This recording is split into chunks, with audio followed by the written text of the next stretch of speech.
Welcome to Clause 8, the #1 podcast on intellectual property, trusted by top in-house counsel, judges, and policymakers worldwide. Hosted by Eli Mazour, we bring you in-depth conversations with the personality shaping IP. Brought to you by TradeSpace, where ideas take flight. So today we're lucky to be joined by a returning guest, Clint Mehall, and Cruz from Juristat. And I tell you a little bit of a story about how this episode came about. Obviously, the USPTO released their performance, their new PAP or plan for examiners. And one of the theories of the plan was to increase supervisory review. And the reason they put that in place was because the USPTO's own data told them that more senior examiners actually made more mistakes than more junior examiners. At least that was the explanation that was provided. And since then, they've scaled down the supervisory review. But when I heard that, and it's actually so good to discuss, but I heard that the USPTO is really into data right now. But I wanted to make sure I started thinking about it. And I'm like, well, of course that's the case. That they are seeing more errors with senior examiners because senior examiners are the ones who are allowing the cases, while the junior examiners, they're being trained to allow or not allow. But that's what it shows. But I said, well, I'm thinking that, but is it really true? And I'm like, who can help me answer that question? And friend's name immediately came to mind because she's a Juristat and they help attorneys get data. And I said, Fran, can you help me put this data together? And she kindly said yes. And she's agreed to join us here to kind of talk about it. And Clint, of course, he's been on here before me and him talk about patent prosecution all the time. He's curious about this stuff like I am. I'm like, all right, we should have somebody else on to see, what he thinks before Fran reveals that data. So, Fran and Clint, thank you so much for joining this episode. Yeah, I love dorking out in the stats and really enjoy chatting with Fran and obviously you. So this should be a lot of fun. Yeah, I also love looking at the data. Obviously, it's part of my job day in and day out. And so I think we have some interesting learnings today. Some things may be a little bit surprising and others not so surprising. So we'll reveal in time. And, another, obviously, I guess another reason why I'm excited to have both of you on, you two talk to a lot of people in the field, Fran. I think that's a big part of your job. Yep. So before we, I guess, get into the data, maybe, I guess, Fran, maybe you could tell us, what are you hearing these days from practitioners, from in-house counsel? What's on top of their minds? That's right. Yeah, I do. Talk to a lot of, folks who focus on prosecution, primarily at firms, but also some in-house who have taken this work in-house. And I think, this year has been just an incredible year of change at the PTO. And one of the biggest charters of the leadership team has been to reduce the backlog.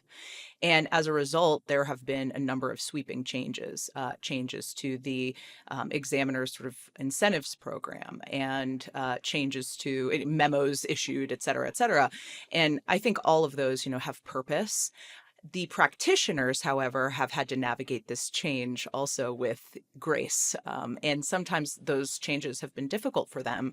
So, for example, there's been a lot of discussion around, maybe the limitation on a second interview with an examiner. I know that for a while, just anecdotally and also in some of the data that we've seen, interviews had been increasing per application in the sense that a lot of practitioners are using interviews as a strategy to get to allowance faster and, with a little less cost.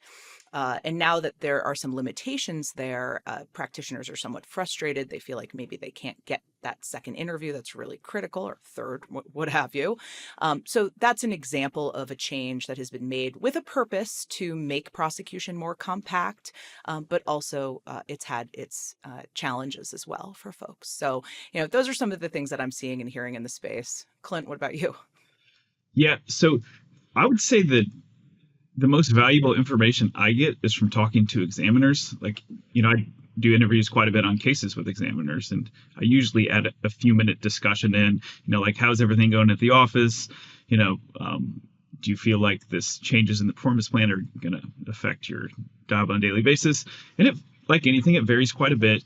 And, there are periods of time where news will be released and the examiners won't have all the details, and they're like, distraught, like can't even focus on the case that you're talking about, like talking trash, about the office. And then you talk to them a couple weeks later and they're like, oh yeah, it didn't end up being a big deal, like just still examining patent applications on a daily basis. Obviously they might feel a little rushed in certain circumstances, but overall, I think the morale, fluctuates quite a bit. And there have been examiners that have left the office. There's been cases that I've had where, and it's generally, honestly, at least in a small sample size, more experienced examiners that, are just kind of, were settled into their career and, did not want to, go along with the changes, which is understandable. I think if you're newer in a job, you're more, likely to listen to the leadership. I was going to say that's one piece of data we haven't looked at, who has retired from the patent office, but we have data about all of this stuff, the junior, senior examiners, interviews. But obviously me and Fran's team spent a lot of time preparing this data. And as I was preparing for this, I'm like, yeah, when I reached out to Fran about it seemed like a big concern, but now it seems like it's reached a level of equilibrium. So maybe I guess we could go into, the main topic that kind of inspired this episode is what are the different examiners at the USPTO doing? And one of the challenges, I guess, we had at first that Fran and her team helped solve is like, all right, how do you figure out how to categorize examiners? Who are the senior, how to juniors? Maybe, Fran, can you kind of frame that for us? Yes, it's really interesting because I think, I've seen tools out there that look at examiner seniority, time, tenure at the USPTO as measuring seniority. And I can see why that would make sense. But when we started looking at some of the metrics like allowance rate, or average office actions per application, we actually saw a much stronger correlation between the number of examined applications an examiner had versus their actual years at the USPTO, which in theory makes sense when you think about it, right? The more at-bats you have, not only does your office action average and your allowance rate average change, and we'll talk about those changes, but they become more consistent, which I think is the most important sort of takeaway from some of this data is that, junior examiners, as you might expect, are less consistent and tend to be what, most patent practitioners would describe as more difficult. And so we actually sort of redefined what a junior, a mid-level, and a senior examiner are based on a combination of tenure at the USPTO and number of examined inventory, basically number of applications they've ever examined. And the way that we ended up defining that was junior examiners are those where they're in the bottom 25th percentile for either application count in the time period, we looked at the last 10 years, or active years at the USPTO. Mid-level examiners were those where they are between the 25th and 75th percentile for both of those metrics. So, time at the USPTO and examined applications. And senior examiners were those where they're in the top 25th percentile, the 75% plus, for application count and or for active years in the data set. So that's sort of how we defined it, as a combination of tenure and examined inventory. Does that make sense? Yeah. And I know a lot of you listen to this podcast while driving, but I know. For those of you, all of these data and stats are going to be on the website, www.voiceofip.com. So this is the time to go check it out and also subscribe to the email list. So Yes. we'll ask you to do that, and then you can check that all out. Mm-hmm. But that I think that that is an interesting point, which is, and Clint, maybe you could tell your experience, but what you now categorize as senior examiners are examiners who operate independently because they have a higher production requirement, and that's why they get through more applications. So that made sense to me. But I guess, Clint, maybe you could give us your thoughts anecdotally. I guess, what do you think? How do you think the data? What does the data show about behaviors of examiners, junior, mid-level, and senior, in terms of the allowance rates? Like, what would you expect to see?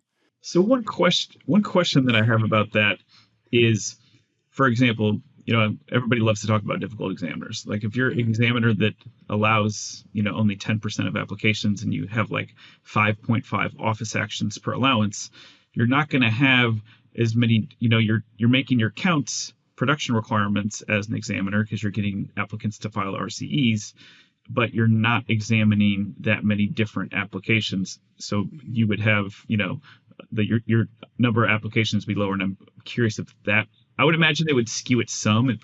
It's probably wouldn't skew it enough to, make it, an invalid example. But that's kind of the first thing that pops into my mind.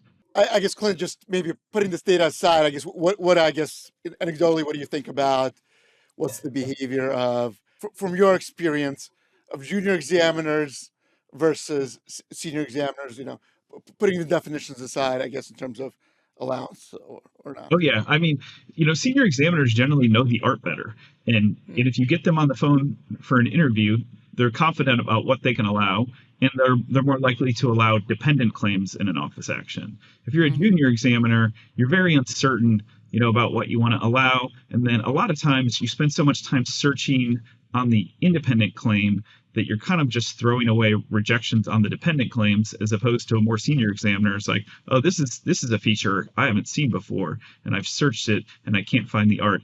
I'm okay, indicating this as allowable subject matter on the very first office action. And I, in my experience, you get that a lot less with brand new examiners.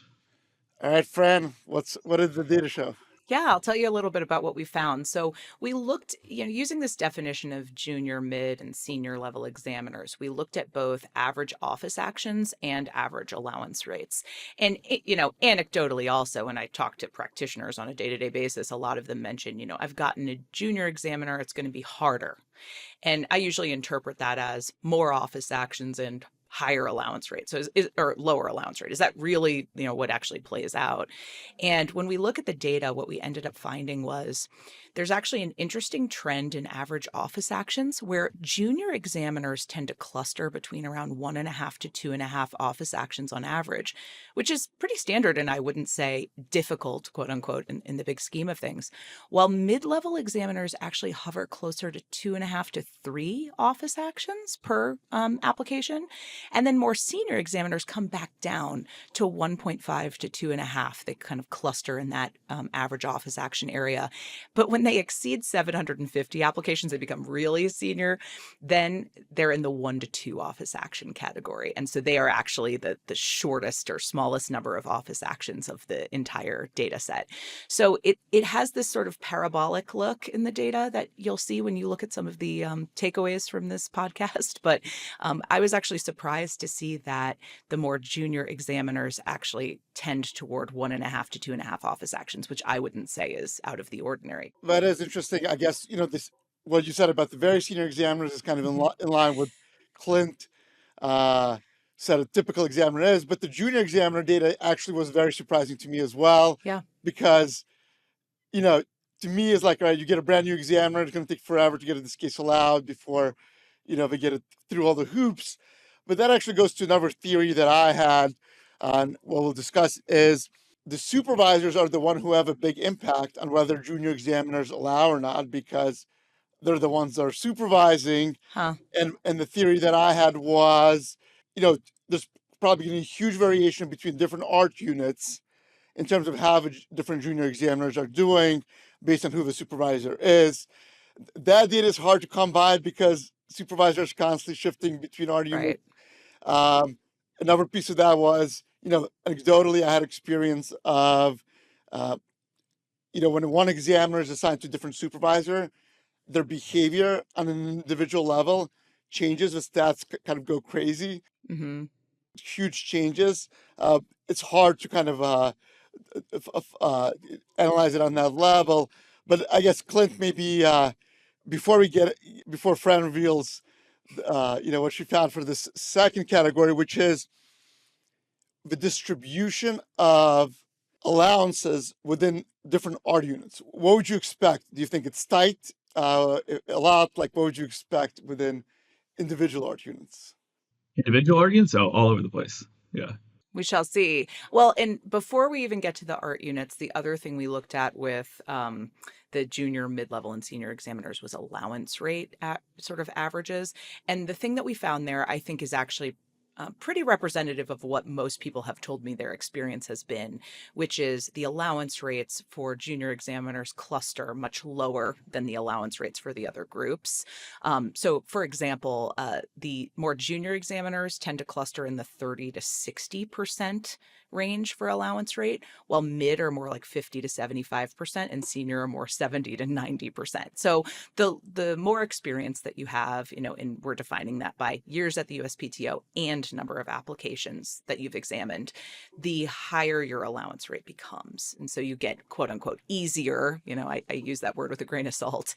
But also that one of the other things we saw, and you'll see this sort of in the scatter plots that are really fascinating to look at, is these junior examiners, while they cluster on the lower end, they allow less, they also have some odd outliers that show a lot of inconsistency. And so, as you would expect, junior examiners. So the allowance rate thing is, I guess, consistent with what Clint. That's right. The office actions are not, right? So it's sort of like, in general, these more junior examiners are going to allow you a lot less frequently, but they're not going to do it in many more office actions than average. Interesting. So yeah. I have a partial theory that I want to toss out whether it plays into effect. Have you heard of the Kruger-Dunning effect? Like, it's like the amount of knowledge you have and how confident in that knowledge you are. Like it starts like someone with zero knowledge, the confidence in your knowledge is very low. And then you get a little knowledge and the confidence in your knowledge is extremely high. And I would say that's probably like everybody, became like a biologist during COVID. Everybody started reading more articles about it. They think they know everything about it. And then as you get more knowledge, your confidence goes down.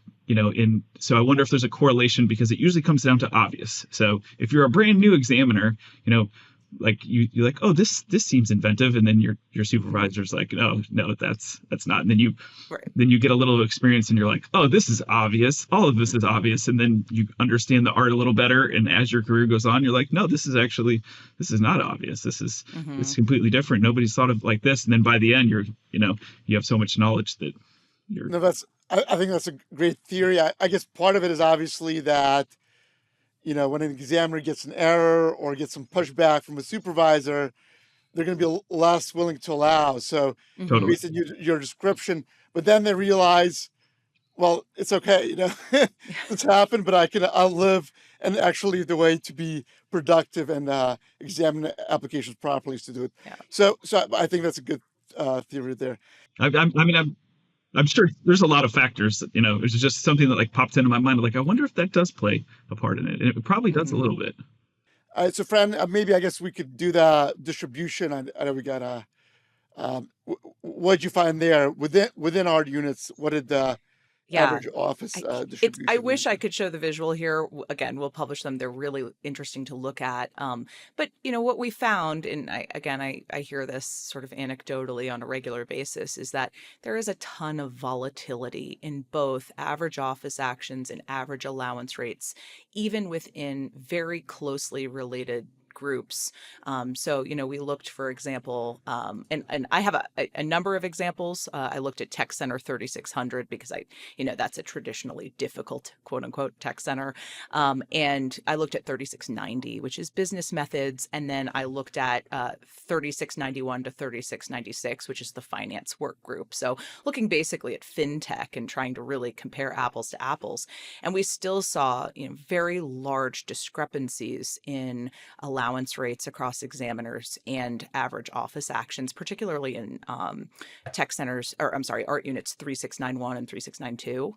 And so, but that actually is consistent across the board. I looked at Tech Center 1700, which is chemicals and materials engineering. And I looked at 1720, that art unit group, which is fuel cells and batteries. And I saw very similar trends. So across the board, there is simply a lot of volatility in examiner behavior. And frankly, Juristat got started as an examiner report company for this reason, right? I think, and Clint, you're a practitioner, you use examiner statistics every day to make decisions about how to navigate, your prosecution strategy. So I don't know that I'm revealing anything crazy novel here. I think it's something to look at. And I also know the USPTO has initiatives around, really working on training, et cetera, to create more consistent outcomes in subject matter related groups. We'll share some of these stats, but it is interesting to look at those graphs that you put together of amount of distribution. Some are very tighter and some are very diverse. And there's it could be just the makeup of the art unit, where some art units are filled all with primary examiners, and some have a variation of different types of examiners who might answer to a supervisor more frequently. So a lot of data, but I think it goes to your point when a takeaway is when you're handling an application, it's best to look at that individual examiner, not just the art unit. Yeah, exactly. I think there are nuances everywhere. I think you do want to look at experience level and number of applications that have been examined and think about that, because, if you do have challenges, I think you can navigate them just with a little bit more confidence. Clint, what were you going to say? Oh, I was just mentioning that the Patent Office, over the last year has announced that they're trying to, solve, or at least, minimize the issue of outlier examiners, which is very encouraging. Right. That's good. Good point. Good reminder. I guess Coke Morgan Stewart has talked about that publicly now a few times. And once again, where does that come from? Where do these outlier examiners come from? I think that's still a question to be answered. Whether that's driven by, because I guess to me that was somewhat surprising, the amount of variation. Clint was right. There is a lot of variation within art units. I actually thought it'd be kind of much more, the art units themselves would have much more consistency within them, but that turned out not to be the case. But it's a hard problem to solve with 10,000 examiners. It is. Where that behavior is coming from the different the variation, and maybe there's a good reason for it. You could, I think I had the deputy commissioner from the USPTO recently. Different examiners approach the work differently. Jerry Lorengo, and they could both be doing a good job in different ways. But obviously, there's different kind of applicants have to pay more for longer applications. Yeah. Well, and certainly not all patent applications are created equal either, exactly, right? So there's might be statistics about what they get. All right. So let's get to some of the other stuff we looked at. I think both Fran and Clint mentioned examiner interviews. What happened with that? So I guess we'll tee it up. I'll tee it up, I guess. So I guess why I thought this might be interesting to look at. So two things happened related to interviews. One, the USPTO got rid of the AFCP program. And, when it was in place, the previous data that we shared on Voice of IP showed that using the AFCP program versus not using it helped with allowances by 10% or so. They got rid of the AFCP program, and that was also followed by, increasing the production requirements of examiners, which anecdotally, at least I heard, was incentivizing examiners to, to push for more RCEs so they could meet their production requirements. So that's where I came in from this. But I obviously wanted to see what was happening with that. But maybe we'll actually just start with the interviews themselves, and we'll get to allowances after. But so I'll give.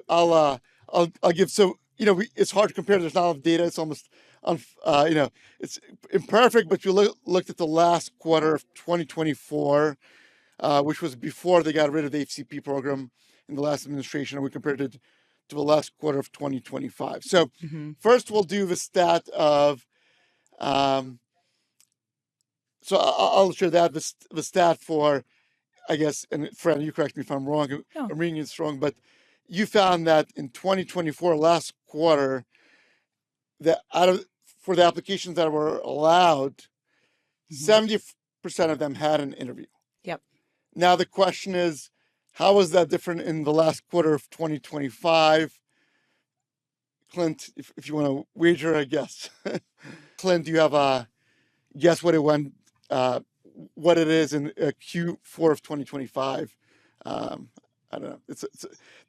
I wouldn't have guessed this, but I guess if you want to wager, if you think you want to Now guess. I'm guessing it's a big drop after Fran's dropped some knowledge on us. I would say point one or 13%. So it's gone down to about 18.8%, Okay. round it to 19%. So from Yeah. 25 to 19%. And so we are seeing a drop there. There's no doubt about that. And I will say that I think some of this is intentional, right? Again, the office is trying to move with more speed, more compact prosecution. And so, they've put some limits to some degree on interviews, and they're trying to avoid scenarios where people are bringing the same arguments to the table again and again. Now, that being said, I think there are challenges because sometimes that additional interview might have different material to discuss, and it is worth doing. But Yeah. Overall, we're seeing that that rate of interview after final go down. So yeah, just to like comment on that. Yeah, if you're bringing the same arguments to an after final interview, you're not doing a good job. Right. Unless you're trying to feel out the examiner and see whether you should basically be like, we're going to appeal if you don't, like do some wiggle room here and have the examiner suggest something. But it's and I had this actually with an examiner the other day. We had a final rejection. I sent him an agenda, and the client was like, well, try to repeat the arguments from before, and then try to say that we'll add these as dependent claims. So I put that in the agenda, and the examiner emailed me back and is like, I'm not going to do the interview because I'm not just going to rehash old arguments and talk about dependent claims. And then I had to respond of like, actually, I'm pretty sure I convinced the client to amend the claims according to one of these dependent claim suggestions if you grant the interview, and he thankfully did interview. But yeah, that's Good lesson there. Whatever the data shows, don't give up, and kind of there's ways to deal with it. And I think, Fran, what you're saying is interesting. And obviously, the purpose of the AFCP program then when it was in place was, can we get these applications allowed after final without prolonging the prosecution? The data showed before then that the success of that was somewhat limited, but it did happen. But the question, I guess, the theory that I had, and that's why I asked you to look at that, was, well, maybe it created this kind of atmosphere of let's allow applications after final. And when they got rid of that program, it kind of changed that attitude. So before we have Fran reveal what the data shows on that, Clint, I guess maybe any thoughts about, I guess, where you think where the data lands, or I guess your experience since they got rid of the AFCP program? Yeah, I would say it had to have dropped. Yeah, I would say it'd have to have dropped 10%. And I'd also like to know if people are appealing more with with AFCP being gone and interviews being limited after final. I don't know if you ran the numbers on that, but that'd be really interesting. No, that's there's always more interesting stuff. So we didn't do the appeal, but I guess the thing that I was curious about is how many allowances are happening specifically with no RCE having to be filed, and how has that changed? I guess since December of 2024. I know, Fran, those numbers we were figuring out way to end. Did you have a chance, I guess, to look at that and kind of figure out what? Yes. Yeah. So, since AFCP was retired, which was December of 2024, we're seeing declines in allowance rate after final.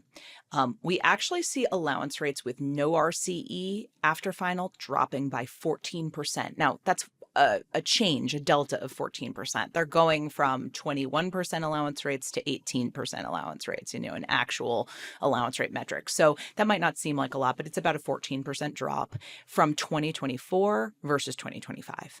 Now we're seeing allowance rates increase ever so slightly by about 7% after final with an RCE.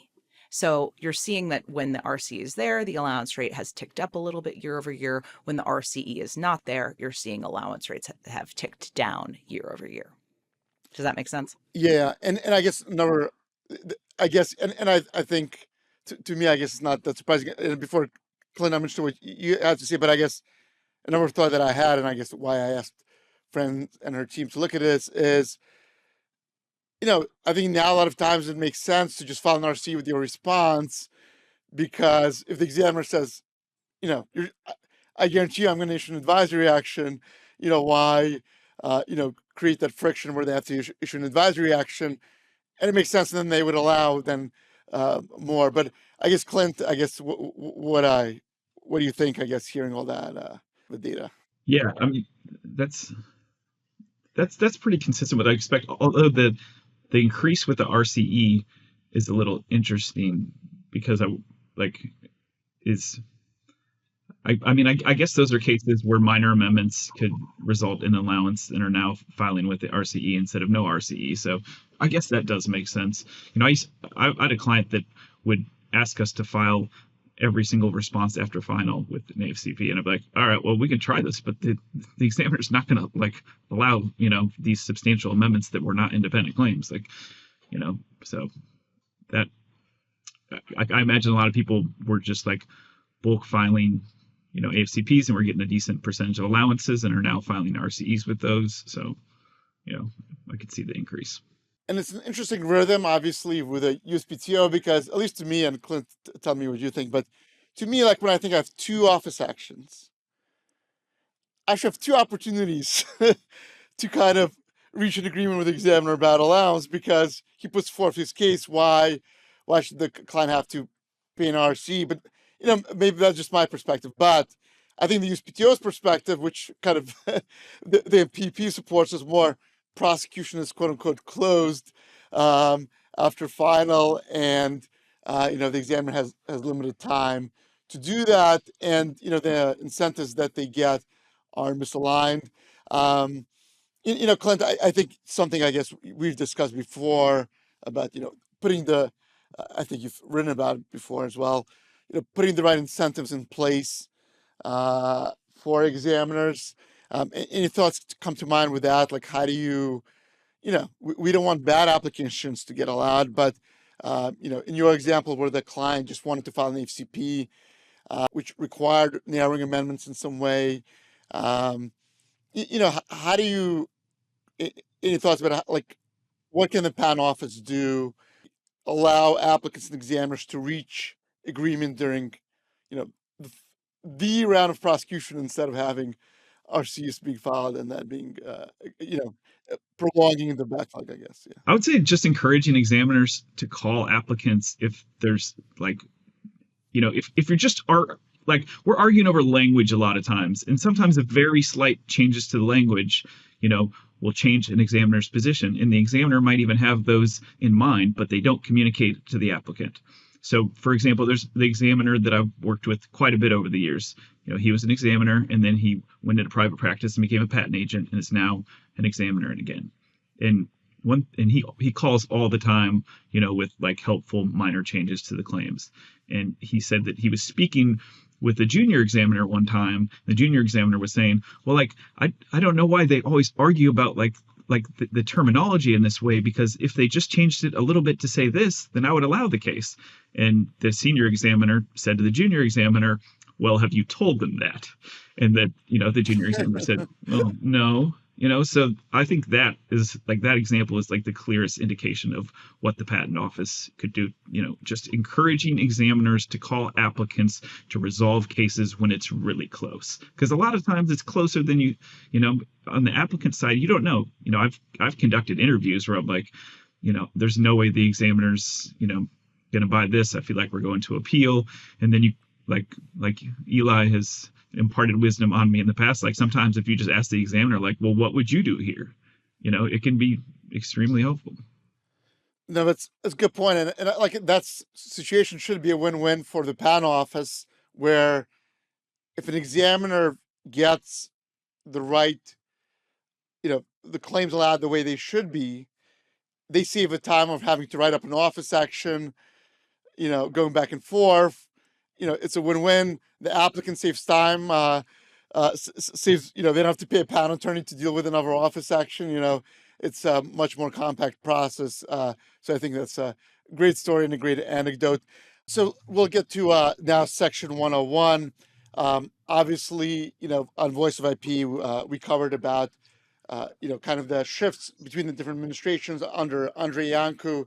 when he puts the revised guidance in on, obviously Alice, it went up. Yep. I'm not breaking news here. And then he put the revised guidance, they dipped down. Under the last administration, the one-on-one rejections, especially in the AIR unit, just soared to an insane level. And my assumption was that there would be some kind of correction in this administration. And, we started seeing that under Cook Morgan Stewart when she was the acting director. They put out that August memo, that kind of saying, these are what the guidance is. And then we had Squires come in, and that August memo was mostly focused on AI, but Squires came in on his first day as USPTO director. He made a point to the first two patents that he signed was one, I think, had to do with medical device technology, and the other one had to do with crypto technology. So we have the medical device stuff and the business method stuff. And I'm like, all right, he's sending a clear message. Let's see what happens. They've put a bunch of other memos in. He signed, he was on a panel of where they, there's our James, I'm mispronouncing, but we reversed PTAB decision. That one had to do also with AI. So I'm like, all right, let's see what the data says. It hasn't been that much time. So since August to January, it's been some time, but since Squires came in and put that stuff out, that was like in December. So we're dealing with maybe a month or two. But maybe we could, Clint, I want to go with you, data point by data point, but I guess what are you seeing anecdotally, and I guess what do you expect to see, I guess, based on what has happened? Well, first thing I'd like to say, I think the USPTO needs to put out a press release on how to pronounce the decision that Squires, because every time I talk to anyone, they're like, just Jardines, it's like, I don't know if it's Desjardins or, we need to get some clarity I'm there. pretty sure it's Desjardins, and I'm sticking to it. No, I'll defer to you on pronunciation, yeah. Or just refer it as to the Squires decision. But yeah, I mean, I would think that it does make a difference. It kind of, clarifies the issues quite a bit. So what's really interesting, the other day I was looking at like appeal win rates for 101 appeals after in the years after the 2019 guidelines. Appeals went down, but the appeal win rate dropped substantially. And I don't know if it's because only the real difficult ones were getting appealed, or whether there was just more clarity between the applicant, the examiner and the board, that, the examiners understood, like, oh, this is patent eligible, I'll allow this, instead of going to appeal. And I wonder, I would imagine that the allowance rates are going to drop with just, a little more clarity over, are going to, the 101 rejections are going to drop because a little more clarity, over, software aspects and, describing, if you describe advantages in the specification, the examiner, generally needs to find a reason that those advantages are not in the claim.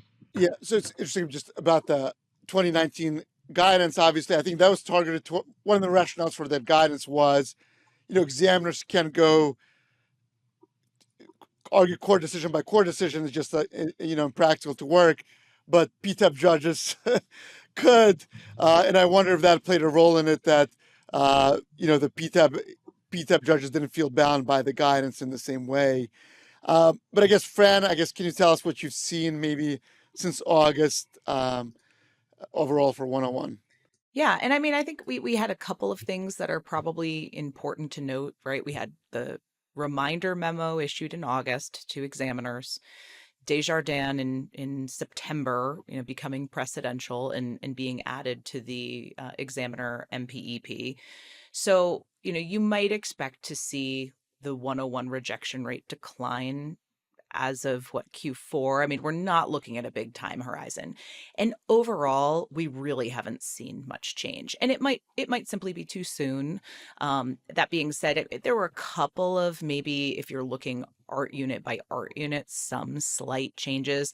I would say, statistically speaking, overall, really hasn't been a meaningful change. But, for example, in Art Unit 2120, it did seem to decline a little bit, going from, 65% of rejections have a one-on-one basis to 60%. So I remain hopeful. I think, I was also just at Global IP Exchange, and they did this, of course, came up. There was some talk of legislation as well, and para, and is it ever going to get through? And, the kind of thought process was, if it's ever going to get through, it's going to get through now, because we have a pretty pro-patent group in the office and on the legislative side. So in the big scheme of things, we may have that to look forward to.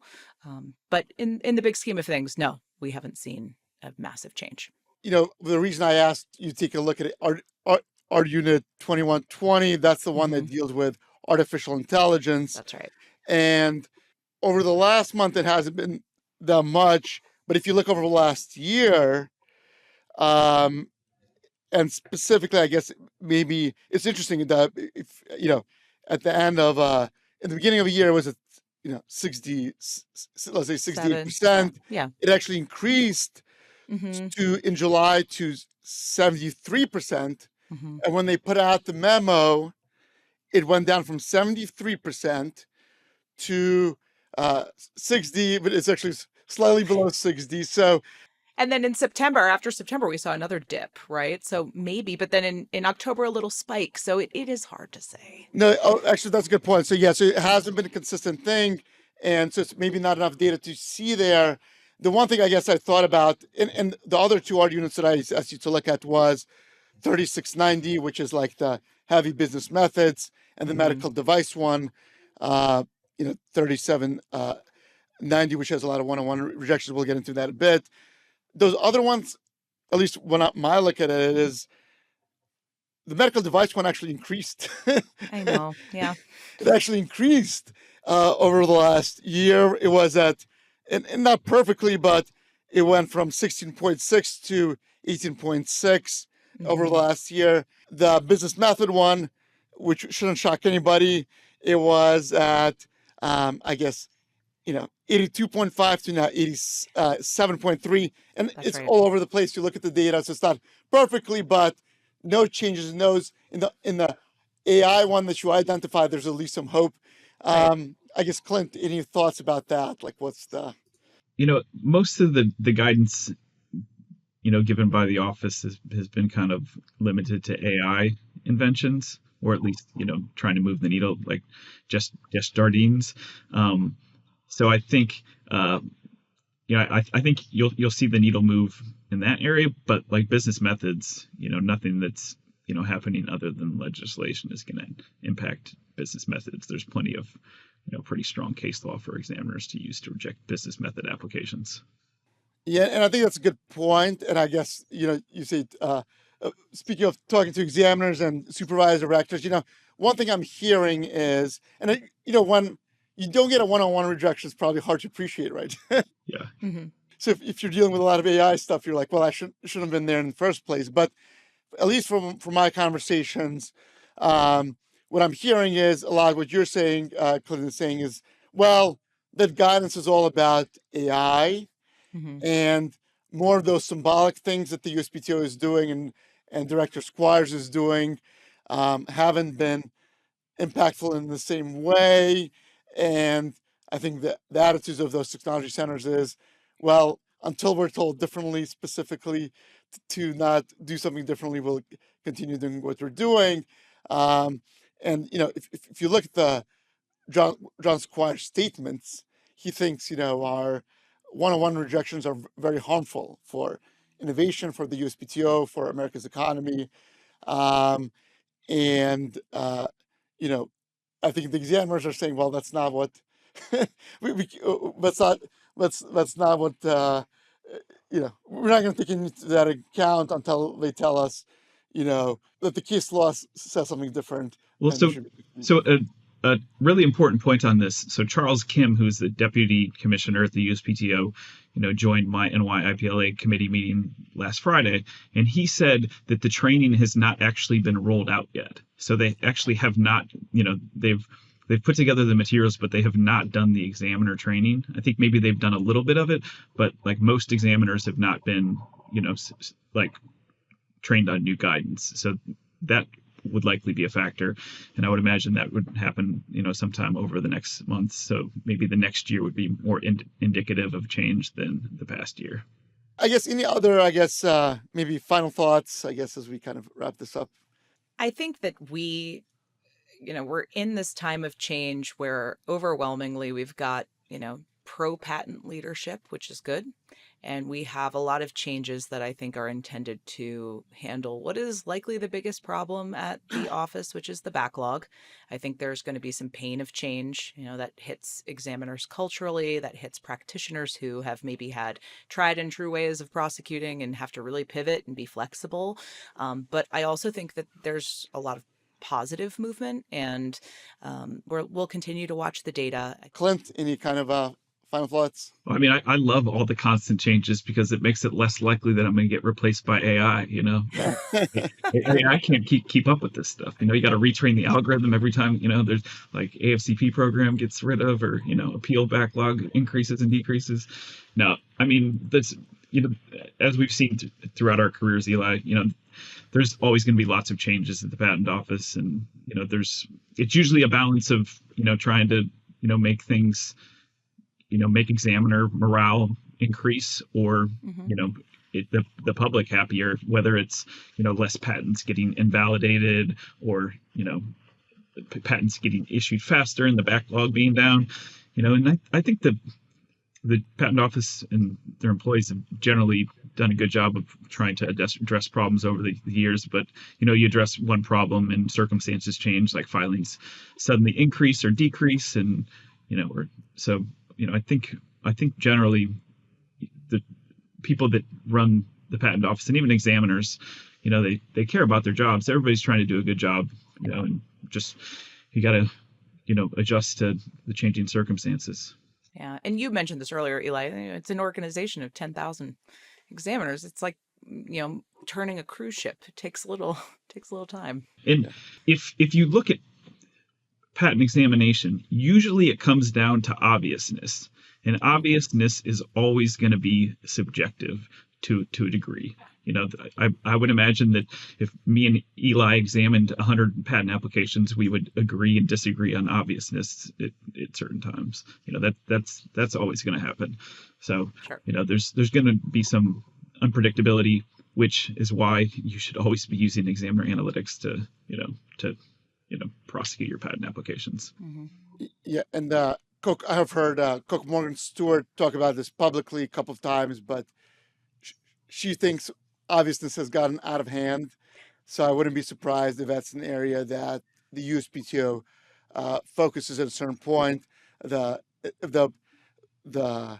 funny, I have it, but I have my password written on a post-it, so I shouldn't be saying it. But but her point is, like, this is an amazing invention, and then the guy from 3M who invented it, and he goes, well, put a little glue on a piece of paper, what's the what's the big deal? But obviously it's a revolutionary invention, and it's I guess it remains to be seen. It's going to be, I guess, that's more.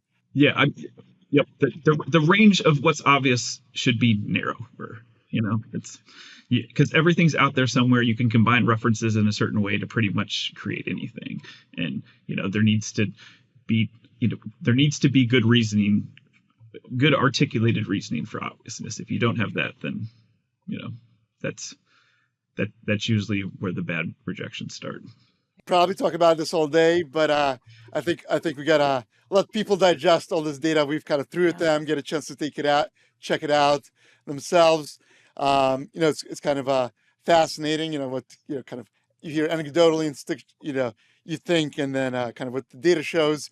A lot of the data shows much more modest changes than you imagine, because I think, at least to me, sometimes, you kind of, you notice the things when things kind of get difficult, but when things get easier, you don't notice it, and things balance themselves out. So I think we're there. But Fran, thank you so much to you and your team for putting all of this together. I know it was a ton of work. We kind of Clint had a lot We of questions, but iterated a lot. Yeah. yeah, we had to iterate and put it together. So thank you so much to you and the whole Juristat team. Oh, of course. Thanks for having me, and always good to see both of you. Yep, lots of fun. Looking forward to checking out the data.